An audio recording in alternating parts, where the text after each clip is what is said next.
you know, Route 66 was affectionately called the Mother Road. I started here in 1956. Right. And that was kind of the heyday, you know. You traveled Route 66 when you were young, is that correct? Kid, right. I was just a little kid, about 6 or 7 years old. That's your earliest memory of Route 66? Mm-hmm. So, when you were that age, where were you traveling to and from? From St. Louis out to Los Angeles. Well, there were hardly any places to stop and eat, so we carried our own stuff in the car. Now, what kind of lunch would you guys pack? Would you like bring an apple and? It was mostly bologna and a piece of bread. Bring some bread and bologna. And an orange or a banana. Right. And there were no restrooms like they have now either.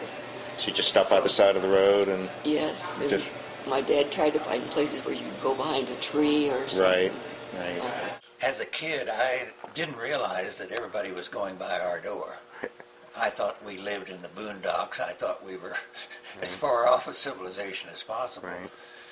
And I don't suppose I ever had a thought of how important it was.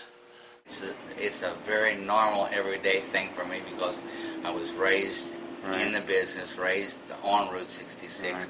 I grew up in it in the 50s and the 60s, and it was just a normal way of life. Businesses such as this opened up on Route 66 originally, and had it not been for the highway, I commented today to someone that we were blessed with an ideal location. Right. And you know, what's better than to be on Route 66? Right.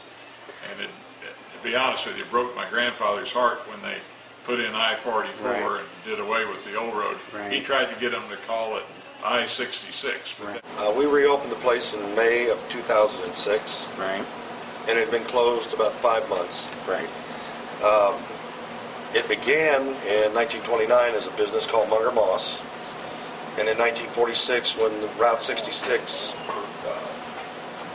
was relocated to the 4-lane just to the north and east of here, it basically dried up our community of Devil's Elbow.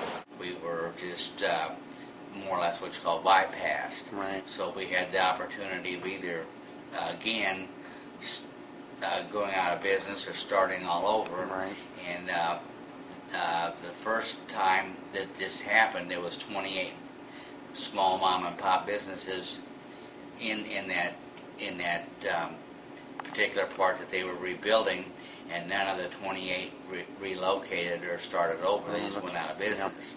It's a typical Route 66 roadhouse. Right. It's been here for many years. It's one of the last businesses open on Route 66, basically doing the same thing that they did when they opened. For years and years and years, all we have seen people from all over the United States that are coming from the east, going west, from Chicago going to Los Angeles, traveling Route 66. We've had people from Europe, example, England. We get a lot of Swedes in here, Portugal. we've had people from every country in the world. There's probably been there's been millions of people tour the cave over the years. And I'm one of the co-founders of the Route 66 Association of Missouri. Right. Now, my wife set up the meeting out here at Mount Vernon. We had 25 people, and she is called the godmother of the road. And she died in April of this year. So I'm sorry to hear about that. She was the same age as the road. She was born the year it was built. So.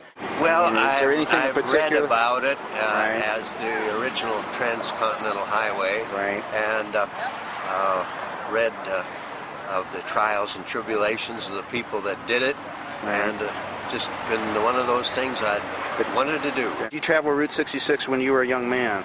Never did. Never did. Right. But the lure is there. The lure there, the nostalgia. The mystique is overwhelming.